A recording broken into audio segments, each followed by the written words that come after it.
Assalamualaikum warahmatullahi wabarakatuh. Alhamdulillah, umat muslim diberi karunia Al-Quran sebagai petunjuk hidup. Menjalani hari dengan pedoman yang selalu terjaga ini adalah mukjizat yang Allah turunkan kepada Nabi Muhammad SAW untuk disampaikan kepada umatnya. Tak ada yang mampu menandingi keindahan kata-kata yang tercantum dalam Al-Quran, karya Allah Subhanahu wa Ta'ala. Meskipun ada yang memiliki kejeniusan, namun apa gunanya jika Al-Quran, kitab yang kita cintai, dijadikan bahan ejekan oleh beberapa orang? Apa motif mereka melakukan tindakan keji itu dan hukuman apa yang menanti mereka jika mereka mencemooh kitab suci umat Islam? Tiap ayat, tiap surah dalam Al-Quran penuh dengan makna mendalam, kebesarannya tak terbantahkan. Meskipun seringkali dianggap sebagai kisah, Al-Quran bukanlah sembarang buku bagi umat muslim. Al-Quran adalah wahyu yang diturunkan kepada Nabi Muhammad SAW untuk diajarkan kepada kita semua. Bahasa dan kontennya mengandung harta ilmu pengetahuan yang, semakin kita telusuri, semakin membawa kita mendekat kepada Allah dan Rasul-Nya. Sebagai umat muslim, kita patut bangga dengan mukjizat yang kita miliki.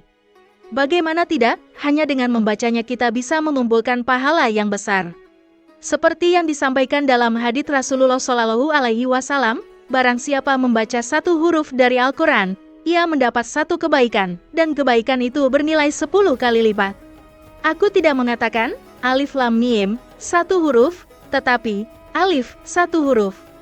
Lam, satu huruf, dan mim, terhitung satu huruf.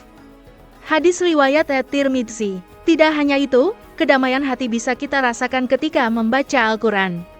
Ketika ada yang mendengarkan keluhan kita, Allah telah menyediakan penyembuh terbaik bagi hambanya. Rasulullah SAW bersabda, tidaklah suatu kaum berkumpul di antara rumah-rumah Allah sambil membaca kitabullah dan saling mempelajari di antara mereka kecuali akan turun kepada mereka ketenangan. Mereka akan diberi rahmat yang tinggi dan malaikat akan menaungi mereka serta mereka akan diingat di sisi Allah. Hadis riwayat Muslim. Getaran jiwa ketika mendengarkan lantunan ayat suci Al-Quran ternyata tidak hanya dirasakan oleh kaum muslim saja, bahkan beberapa orientalis pun merasakannya. Sastrawan Jerman Johann Wolfgang von Goethe, yang wafat pada tanggal 22 Maret tahun 1832, berkata, ketika saya membaca Al-Quran, saya merasakan jiwa saya bergetar di dalam tubuh saya. Dalam kesempatan lain, dia mengatakan, Al-Quran bukanlah perkataan manusia. Jika kita menyangkal bahwa itu dari Tuhan, maka itu berarti kita menganggap Muhammad sebagai Tuhan. Setiap muslim memang wajib memuliakan Al-Quran. Sayangnya, banyak yang menduga jika Al-Quran hanyalah dongeng belaka dan tidak sepatutnya dipercaya, sehingga akhirnya kitab yang kita muliakan dihina begitu saja. Allah Subhanahu wa Ta'ala telah menyiapkan ganjaran bagi mereka yang dengan entengnya meremehkan Al-Quran. Mereka telah diperingati oleh Allah dalam 2 butir ayat, yang artinya, dan jika kamu tanyakan kepada mereka tentang apa yang mereka lakukan itu, tentulah mereka akan menjawab, sesungguhnya kami hanyalah bersenda gurau dan bermain-main saja. Katakanlah, apakah dengan Allah, ayahnya, dan Rasul-Nya kamu selalu berolok-olok? Al-Quran, Surah At-Taubah, ayat 65-66. Beberapa ulama seperti Imam Malik juga pernah menegaskan bahwa orang-orang yang dengan angkuh merendahkan Al-Quran berhak diberi label kafir. Siapapun yang merendahkan Al-Quran atau karya serupa, atau mengingkari satu huruf darinya, atau menghina Al-Quran, atau bahkan sampai membuktikan apa yang diingkari, secara keseluruhan dianggap kafir menurut kesepakatan ulama. Yang lebih parah lagi, Imam Syafi'i justru menghalalkan darah mereka yang menghina Al-Quran. Siapa yang menyebut Al-Quran atau Nabi Muhammad sebagai utusan Allah, atau agama Allah dengan sesuatu yang tidak pantas, telah melanggar perjanjiannya, dan darahnya telah dihalalkan serta dibebaskan dari kewajiban-kewajiban kepada Allah Subhanahu wa Ta'ala dan Rasul-Nya. Meski ancaman-ancaman telah diketahui, namun kasus pelecehan Al-Quran sepertinya tetap terjadi di mana saja. Seperti halnya dalam kisah berikut ini. Seorang analis muslim menunjukkan kehebohan yang terjadi di sebuah mall, di mana beberapa orang terlihat menginjak Al-Quran tanpa rasa bersalah dan mengabadikannya dalam sebuah video. Peristiwa itu terjadi di Chicago, Illinois, Amerika Serikat ini menampilkan bagaimana Islam masih menjadi sasaran empuk. Di negeri Paman Sam, banyak muslim yang ingin membela agamanya, namun tampaknya mereka terhalang oleh rasa takut, terutama karena mereka adalah kaum minoritas di negeri tersebut. Islamophobia di Amerika Serikat memang bukanlah hal yang baru. Dua peneliti, Al-Haif dan Bassem Al-Hafaji, pernah melakukan survei nasional yang mengambil sudut pandang tentang bagaimana Muslim di Amerika Serikat hidup dengan Islamophobia. Dalam laporan berjudul, Islamophobia Through the Eyes of Muslims, menunjukkan bahwa umat Muslim merasakan diskriminasi yang sangat tinggi.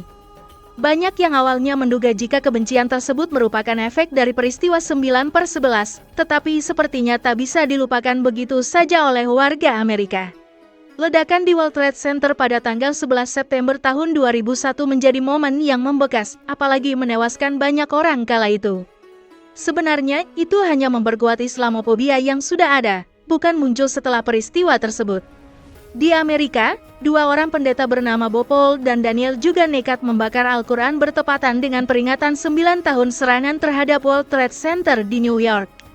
Aksi pembakaran Al-Quran tersebut dilakukan oleh dua pendeta asal Springfield, Tennessee, Amerika Serikat, di halaman belakang rumah. Keduanya juga menyatakan bahwa Al-Quran dan Nabi Muhammad SAW palsu. Tak hanya itu, keduanya menganggap bahwa Quran adalah kitab penuh kebencian. Astagfirullah, dari Amerika Serikat kita melangkah ke Indonesia, negeri dengan penduduk Muslim terbesar di dunia. Meski dengan populasi Muslim terbanyak, tahun ini tidak menjadikan Muslim di Indonesia jadi ramah dan taat kepada ajaran agama Islam. Salah satu yang cukup menyayat hati datang dari seorang pemuda yang dengan lancangnya menginjak Al-Quran. Dalam foto tersebut, pemuda ini memasang sebuah caption, "Jangan tiru adegan ini." Mencari sensasi dengan mengolok-olok agama Islam, tentu saja perilaku tersebut telah menyulut api umat Islam. Postingan tersebut pun dibagikan sebanyak 3.132 kali oleh netizen Indonesia.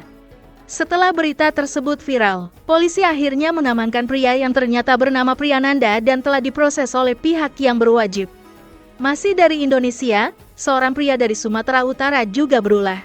Tua Aulia Fuadi namanya. Pria ini telah membuat geram masyarakat Sumatera Utara karena postingannya yang juga merendahkan Al-Quran. Sebelumnya, ia memang gemar memposting komentar-komentar miring tentang umat Islam di media sosialnya. Postingannya tersebut berisi komentar bahwa ia menganggap Quran adalah firman yang masih pingsan. Sebenarnya, Al-Quran itu benda mati yang spesifiknya lagi. Ia adalah entitas firman yang sudah pingsan. Pada awalnya, Al-Quran itu makhluk hidup, namun setelah kepergian Rasul, esensialitasnya berubah menjadi makhluk yang sebab pingsan. Banyak manusia yang sudah mencoba mengobatinya, dan sejauh ini ia tetaplah benda mati dan merupakan firman yang masih pingsan. Saat postingan tersebut diunggah, ia masih berstatus sebagai mahasiswa hukum di UIN Sumatera Utara. Selain statusnya memantik perdebatan, ia juga pernah melemparkan Al-Quran tidak dapat mahasiswa baru saat masa orientasi masih. Meski telah ditegur beberapa kali, nasihat dan sanksi nyata membuatnya jera, hingga akhirnya ia pun didepat dari kampus. Sangat disayangkan, mahasiswa Muslim yang seharusnya memuliakan Al-Quran malah meracuni umat dengan pemikiran liar. Terakhir, peristiwa datang dari negeri Twin Tower, Malaysia. Seorang wanita terciduk mengenakan setelan baju gradasi hijau biru dengan motif menyerupai ayat Al-Quran. Peristiwa ini berlangsung di Giro Taman Dagan Ampang, Malaysia, dan otomatis menghentikan aktivitas orang-orang di sekitar karena bajunya yang mencolok.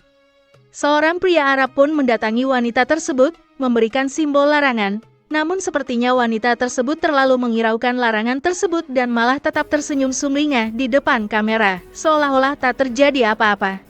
Inilah tingkatan penghina Al-Quran yang telah memporak-porandakan hati umat Islam. Semoga Allah memberikan hidayah untuk mereka serta menjaga kita dari perbuatan hina tersebut, sahabat beriman. Pernahkah Anda melihat dengan langsung kejadian serupa? Demikian pembahasan kali ini. Semoga bisa bermanfaat untuk kita semua. Amin ya rabbal alamin. Jika kamu memiliki pendapat terkait pembahasan kali ini, tulis pendapat kamu di kolom komentar di bawahnya.